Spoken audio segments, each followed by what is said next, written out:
Jemaatnya nggak sampai 500. Ada ibu meninggal aja, nggak tahu pendetanya. Ya, ada satu yang kasih perpuluhannya jutaan, kucingnya mati aja ikut nangis ya.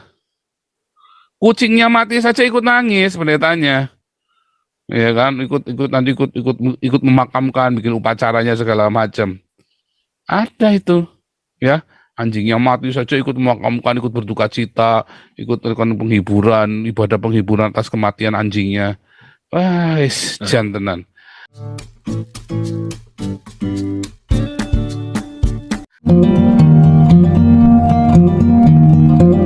Mbak Santi Amer, silakan.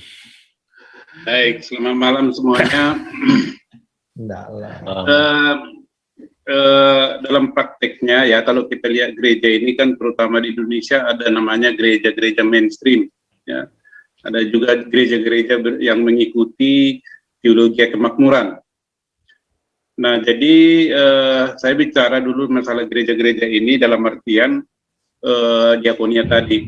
Nah, di gereja-gereja mainstream dia itu menganut namanya 3 pengertian, ya. Jadi sekaligus itu yaitu marturia.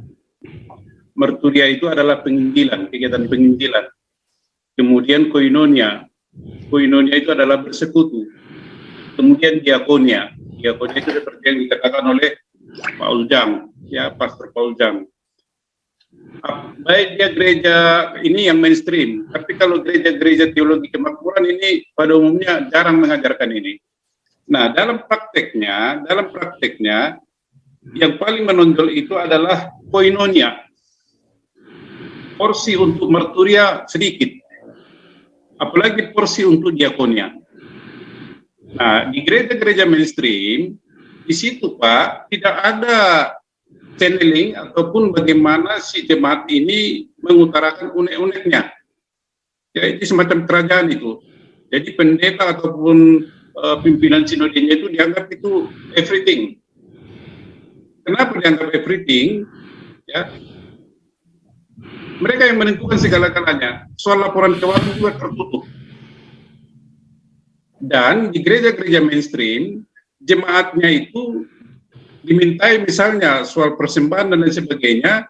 Kalau di gereja mainstream itu ada 3 kali persembahan itu, sekali ibadah loh ya. Jadi kalau dia misalnya pusatnya di suatu daerah, maka gereja-gereja yang di luar pusatnya itu persembahan ketiga itu biasanya disetor itu untuk pusat. Itu kewajibannya itu. Nah, untuk apa itu disetor? Umumnya adalah sebagai gaji daripada pendeta-pendeta. Ya, jadi pendeta pun di gereja-gereja mainstream ini menuntut gaji naik itu, seperti UMR gitu. Kalau UMR naik, mereka juga minta gaji naik itu. Nah, apa tujuannya untuk gaji naik? Ya untuk dinikmati sendiri. Kalau teorinya kan untuk melihat gembala-gembalanya itu, gembalaannya, domba-dombanya. Tapi prakteknya tidak. Jadi uang yang disetorkan atau yang diberikan oleh jemaat itu untuk mereka pakai. Nah, dasar teologinya mereka adalah menggunakan apa yang dialami oleh suku Lewi. Dari ke-12 suku bangsa Israel, suku Lewi itu kan tidak mendapat pembagian tanah. Ya kan? Tidak mendapat apa-apa. Yang dapat itu hanya yang 11 suku. Nah, suku Lewi kenapa tidak mendapat pembagian tanah? Karena hidup mereka itu adalah dari jemaat. Itu sejarahnya itu ya. Tetapi prakteknya di zaman sekarang ini gereja-gereja itu sudah melupakan yang 3 itu tadi. Mestinya seimbang atau setidaknya itu koinonia itu tidak harus dilakukan gereja yang mewah-mewah, tidak perlu. Ya kan? Marturia, oke lah. Ya, penginjilan itu mengirimkan ke para misionari-misionari ke daerah-daerah terpencil sekaligus berdiakonia. Nah, sekarang apa sikap daripada seorang jemaat yang sudah memahami dan mengerti bahwa pertama, gereja itu tidak mengajarkan jemaatnya untuk berdiakonia. Tidak diajari sama sekali. Ya. Kenapa tidak diajari? Nanti saya akan jelaskan. Latar belakangnya untuk kita ketahui di gereja-gereja mainstream, Pak, ya, kecuali Katolik ya, itu untuk memilih ketua atau eporus sinode, pimpinan tertinggi daripada sinode itu sudah kayak memilih ini parpol gitu, saya mengikuti cara-cara parpol, one man one vote. Ya, saya tidak perlu sebutkan gerejanya, tapi pada umumnya begitu. Lebih parah lagi adalah gereja-gereja mainstream, itu sudah seperti kerajaan itu, ya kan, seperti Niko Nyotraharto dan lain-lain. Kalau dia misalnya sudah nggak aktif lagi, turun ke anaknya, begitu terus. Jadi tidak ada di situ kontrol daripada jemaat, tidak punya peluang. Dalam situasi begitu, apa yang harus dilakukan jemaat yang mengerti pencerahan daripada Pastor Paul mengenai pentingnya diakonnya? Tinggalkan itu gereja. Lah, kalau gerejanya semuanya seperti itu, saya harus bergereja di mana? Ya bergereja dengan 1-2 orang aja, itu kan juga koinonia, persekutu kan. Karena ada istilah besi menajamkan besi. Namanya koinonia itu tidak harus di gereja. Di rumah-rumah juga bisa, di bawah pohon juga bisa, di ladang bisa. Itu namanya koinonia, yaitu untuk saling menguatkan. Marturia mungkin belum bisa dilakukan, bisa dalam kehidupan sehari-hari melalui contoh kehidupan kita. Diakonnya bisa. Jadi tidak harus melalui gereja. Apakah ada sanksi dari gereja? Ya mungkin ada sanksi administratif. Ya, go to hell itu sanksi administratif. Yang penting bukan sanksi dari Tuhan Yesus Kristus. Ya kan? Jadi memang sifat radikalisme yang positif itu perlu juga di gereja ditumbuhkan. Kenapa tidak? Kalau nggak begitu gereja tidak akan berubah. Saran saya begitu, tinggalkan. Ya, gereja yang mengajarkan hanya teologi kemakmuran, tinggalkan, leave it. Gereja yang tidak mengajarkan diakonia, tinggalkan. Hanya untuk kebutuhan daripada para pendeta itu. Apa konsekuensi, melompat dulu ini, apa konsekuensi kalau misalnya pemilihan ketua sinode atau pimpinan tertinggi sinode itu seperti mengikuti cara-cara parpol? KKN, pendeta-pendeta itu siapa yang memilih dia kan akan dilihat, dan ini tidak akan dipindah. Misalnya dia di daerah gemuk dia pendeta, tidak akan dipindah itu ke daerah terpencil. Selamanya dia di situ. Kenapa? Karena di daerah itu orang-orang kaya semua jemaatnya. Dikibulin semua itu jemaatnya itu. Ya kan? KKN di situ. Jadi yang seperti dikatakan teman tadi, yang punya duit langsung jadi penatua. Ya begitulah jadinya. Jadi kesimpulannya adalah sikap kita sebagai jemaat ketika bergereja, ya terdaftar sebagai anggota di suatu gereja, apakah gereja mainstream atau gereja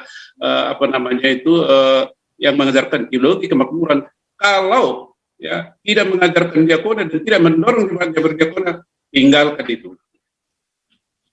Kalau gereja hanya mengajarkan kemakmuran, tinggalkan itu. Ya, di mana saya bergereja? Bergereja dengan 2-3 orang aja, berkoinonia cukup kok. Nah ini pandangan saya dan sikap saya pun dalam hidup saya begitu. Bukan berarti kita nggak perlu bergereja, tetapi selama itu gereja tidak memenuhi seperti apa yang dikatakan itu tadi, maaf saja. Keselamatan saya tidak ditentukan oleh gereja. Terima kasih.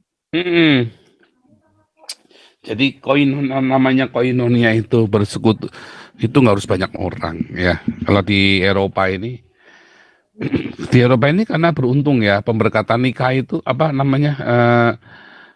menikah itu tidak harus di gereja. Ya, cuman kalau gereja mau memberkati nikah itu ribetnya minta ampun. Nah sama ya, kalau Anda mau diberkati di sini, ya kalau Anda mau punya pernikahan yang benar, itu tadi makanya kita itu tadi Galarua tugasnya 1 menghapus kolom agama dari KTP, 2 pemerintah harus bisa mengizinkan nikah beda agama. Kalau nggak ribet, kalau nggak agama selalu ributnya agama. Kenapa orang bisa menikah beda agama? Ya karena mereka punya pemahaman agama yang berbeda dengan pemerintah. Jadi pemerintah jangan ngatur-ngatur ke ranah agama lagi. Ya kalau mereka imannya, misalnya nih, kalau menurut saya kan menikah beda agama kan menikah kalau orang Kristen sama orang Kristen kalau menurut saya. Tetapi kalau dia sampai memilih istrinya Islam atau pasangannya agama lain, ya berarti kan dia sendiri kan imannya lemah kan. Terus ngapain mesti saya paksa-paksa? Dia sudah mau kok, ya kan. Nah, mungkin imannya kuat tapi aminnya kan nggak kuat, ya biarin aja.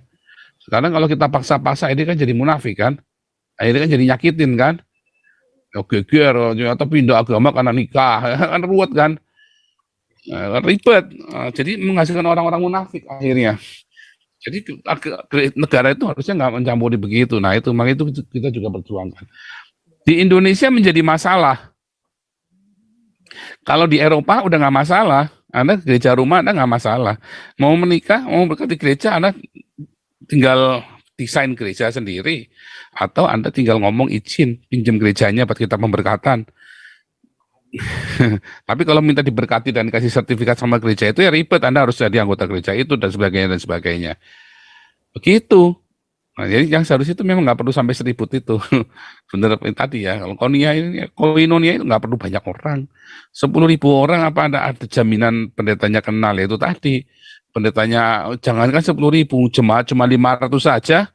Ya kemarin siapa kesaksian saya lupa itu kemarin ya, yang waktu pendeta, jemaat cuma sedikit saja, cuma nggak nyampe 500 di daerah ya, di Jawa Timur itu di daerah.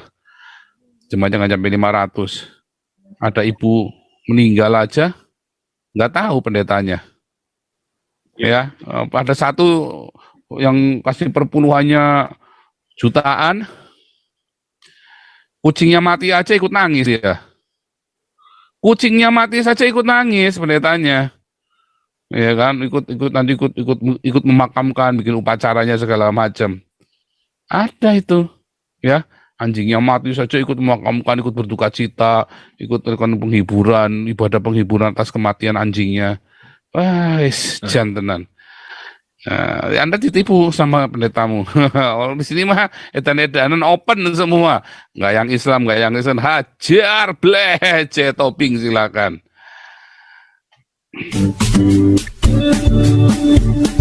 Nih.